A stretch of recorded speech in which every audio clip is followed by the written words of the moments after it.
곽태원 교수의 경제 이야기 5. 소득 분배와 정의.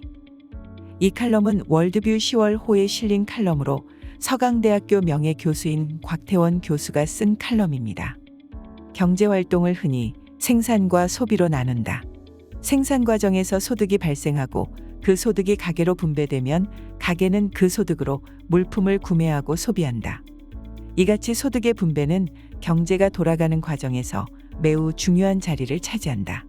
특히 이것은 모든 사람의 이해가 걸린 문제이므로 심각한 정치 문제가 되기도 하고 동시에 윤리적 철학적 문제로 부각되기도 한다. 자본주의와 사회주의를 가르는 이념 대립의 중심에 소득 분배에 문제가 있다.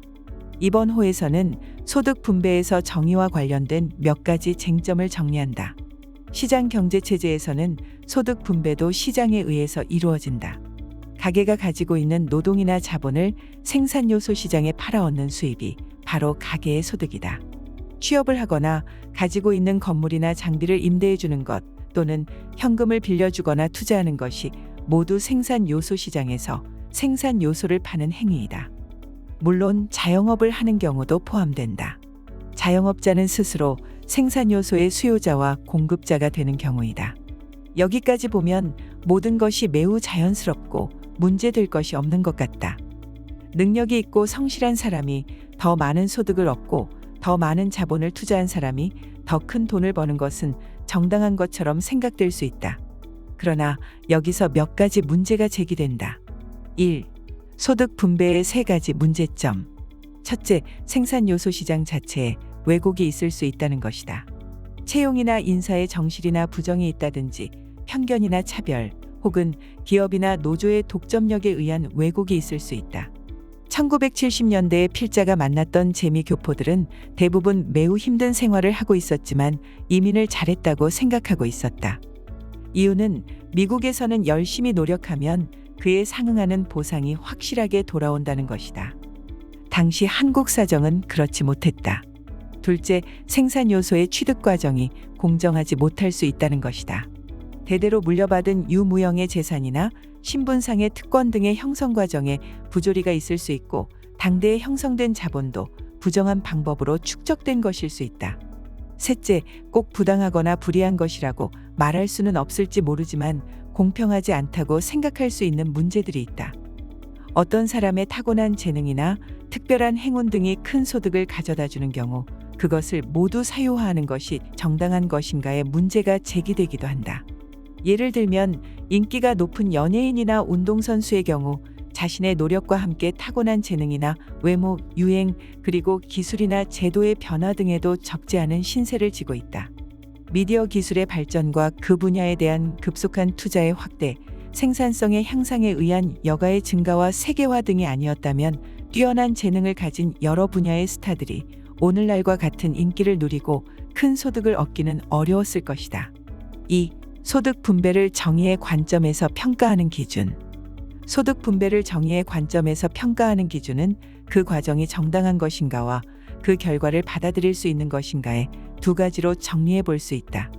전자는 자유주의자들이 더 관심을 갖는 기준이다. 과정이 정당하다면 그 결과도 정당하다는 것이다. 반면에 결과에 더 관심을 갖는 쪽은 평등주의자들이다. 아무리 과정이 정당하다고 해도 나타난 결과에서 개인이나 가구 간의 격차가 있다면 그것은 정의롭지 않다는 주장이다. 개인의 자유라는 가치도 중요하고 또 평등이라는 가치도 중요하다. 그러나 사람에 따라서 2가지 가치 중 어느 쪽으로 더 기울어져 있는지에 커다란 편차가 있다. 극단적 평등주의자들은 개인의 사유재산권까지 폐지하고 완전히 균등하게 혹은 순전히 필요에 따라서만 소득이 분배되어야 한다고 주장한다. 극단적 자유주의자들은 생산 요소나 소득의 사유권을 신성시하고 분배에 대한 모든 공적인 개입에 반대한다. 현실 정치와 정책은 국가마다 차이가 있고 한 국가 내에서도 정당마다 입장이 다를 수 있지만 2 입장의 절충을 선택하는 것이 보통이다. 소득 재분배 정책이 있는 시장 경제 체제가 그것이다. 3. 재분배와 성장 간의 충돌. 재분배 정책을 논의하게 되면 위에서 언급한 2가지 입장의 대립과 절충이라는 문제 외에 재분배 정책이 사회 전체 편익에 크게 미칠 영향에 대한 고려가 추가된다. 재분배와 성장 간의 충돌 문제를 생각해야 한다는 것이다. 이것은 그 자체로서 정의의 문제에서는 벗어나 있다고 생각되지만 공동체의 편익 혹은 행복의 크기와 관련이 되어 있는 문제이기 때문에 실제의 정책 선택에서 정의의 문제보다도 더 비중이 크게 다루어지는 문제이기도 하다. 더군다나 편익의 기준은 정의의 기준보다 더 가시적인 경우가 많다. 앞에서 시장에 의한 분배와 관련하여 제기했던 세 가지 문제에서 첫 번째 문제인 독과점 등의 문제는 시장 제도와 질서의 끊임없는 개선 노력으로 좋은 방향으로 발전되어 왔고 그렇게 지속될 것이다. 공정과 관련된 두 번째 문제와 관련해서 과거의 불의를 모두 찾아내고 그것에 의한 영향을 추정해서 원상을 복구한다는 것은 매우 어려운 문제이다. 부자들에게 더 큰 사회적 부담을 지우고 있지만 모든 부자가 다 불의한 부자라고 할 수 없고 불의하다고 해도 그 불의한 정도가 같을 수 없다는 점에서 공정한 해결책은 못 된다. 공평과 관련된 세 번째 문제도 정책적으로 접근하기 어려운 문제이고 특히 편익의 관점에서 정부의 개입이 가져올 수 있는 손실이 너무 크기 때문에 참고 넘겨야 할 것으로 생각된다. 그러나 여전히 소득 격차를 줄이는 재분배 정책이 정당화될 수 있는 여지는 남아있다. 빈곤 문제의 해결, 과도한 격차의 해소 등은 정의의 향상에 기여할 것이다. 격차의 축소는 사회의 통합이라는 매우 중요한 이익을 가져올 수 있다. 다만 무분별한 복지의 확대나 정부의 과도한 분배 개입은 경제의 위축, 즉 편익의 훼손을 가져올 수 있다. 4. 참된 정의가 가능한가? 정의의 기준이나 원칙을 정할 때 공동체의 구성원들이 서로 진지하게 토의해서 합의점에 도달할 수 있다면 갈등은 줄어들 수 있을 것이다. 그러나 그것이 사실상 불가능하다는 것은 경험적으로 너무 확실하다. 사람들에게 참된 정의가 없기 때문이다. 정의를 규정하시고 그 기준을 정하실 수 있는 분은 오직 의로우신 하나님 한 분뿐이다. 성경에 나와 있는 것과 같이 행한 대로의 보응은 인간에게 주신 자유와 책임의 기본 원칙을 보여주시는 것이라고 할 수 있다. 그럼에도 하나님께서는 고아와 과부를 돌보는 것이 공이라고 말씀하신다. 가난한 자들은 항상 우리와 함께 있을 것이라고도 말씀하셨다.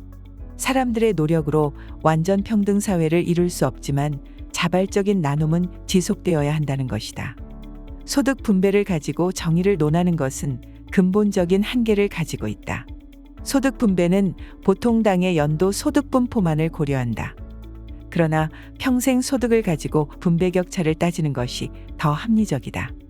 그리고 소득뿐 아니라 다른 행복의 요소들, 즉 여가나 가정의 화목, 건강 등도 함께 합해서 따지는 것이 옳다. 하나님께서는 우리에게 영원이라는 시간과 당신의 자녀로서 누리는 말할 수 없는 행복까지 계산에 넣어보라고 말씀하신다.